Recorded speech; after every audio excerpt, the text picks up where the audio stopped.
This quick guide tutorial from Exocad explains the crown bottom settings in detail. Important note, this part of the design and the parameters involved are crucial for a proper fitting. Please always discuss your intentions for adjusting parameters with your provider or milling center's support. In the 5-axis mode, you will notice that the arrows show individual insertion axes for each tooth, whereas the 3-axis mode enforces a unique insertion axis for bridges. Note that you will not always be prompted to define the insertion axis. A red arrow indicates that the insertion axis for this tooth might not be optimally defined and may need your attention. With a right mouse click on the tooth, you can always verify or change it. Rotate the view so that you look onto the preparation from the desired insertion direction. While rotating, undercuts are marked in red. Then click Set Current View as Insertion Axis to define the view as the new insertion axis. Once the insertion axis has been applied, the depth of the undercuts will be displayed corresponding to the color scale.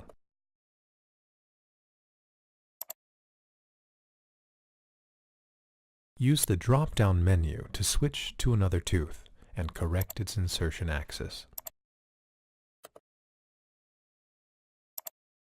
In the tooth bow, you can select a series of teeth with a click to define a unique insertion axis for those.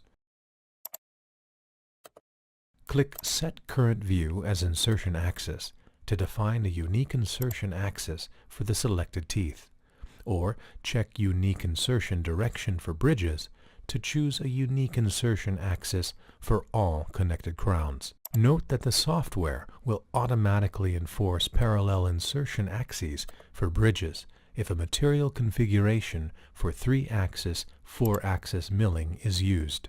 Now let's choose a unique insertion axis for the bridge and click the OK button to apply the changes to the crown bottoms. The red zones on the margin indicate areas which might create undercuts.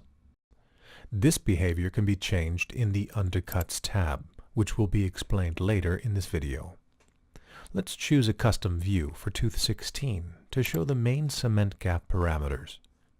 The yellow area is the cement gap zone.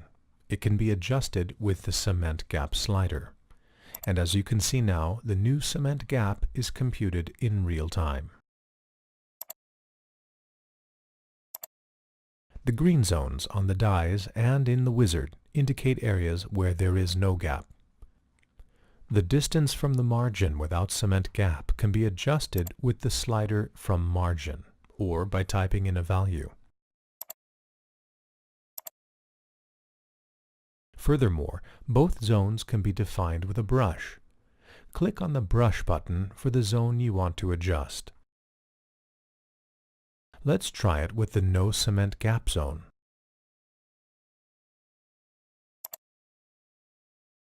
With Shift and the mouse wheel, you can change the brush size. Extending the green zone without cement gap in the margin area will certainly increase friction.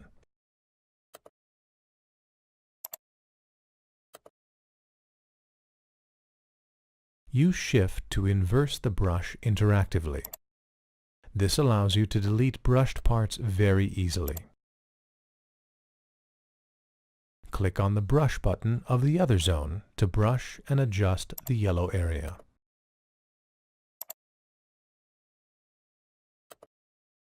Use again Shift to inverse the brush interactively.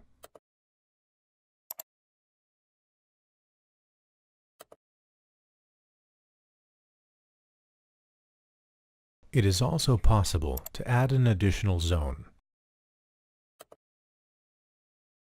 and to choose an individual cement gap for this separate area. This function could be used to increase the blockout thickness on sharp edges.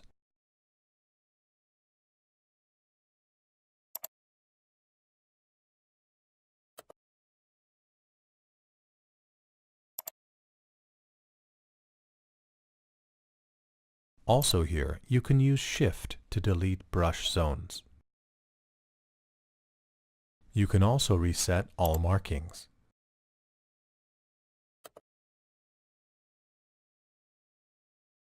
Some people might want to use the additional zone as a cement gap end with no spacing to avoid the rocking of big bridges.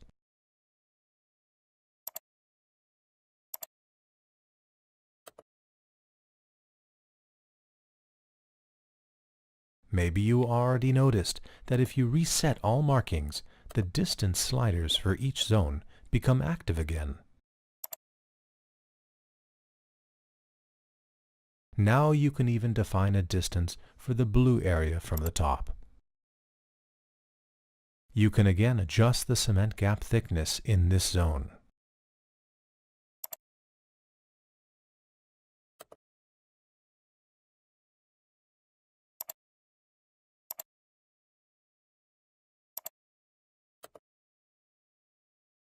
The blue cement gap zone will disappear if you choose 0 as a distance.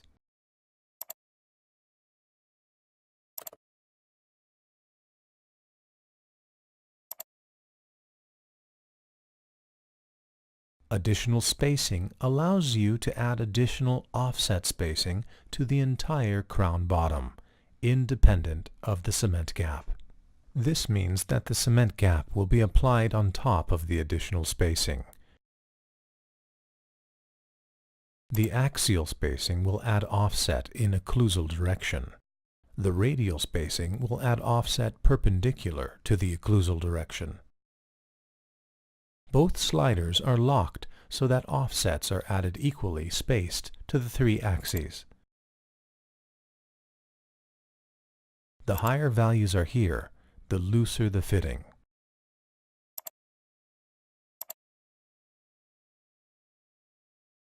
Setting this parameter to 0 means that the green area and the margin will have no gap. Some people might want to use the parameters to create a thin gap in the green area. But it is important to know that these values will be applied in addition to the cement gap. In this case, this would result in a real cement gap in the yellow area of 0.11 millimeters. It is recommended to keep both sliders locked to ensure equal space in all axes. Nonetheless, you can unlock the sliders and set an individual parameter for each.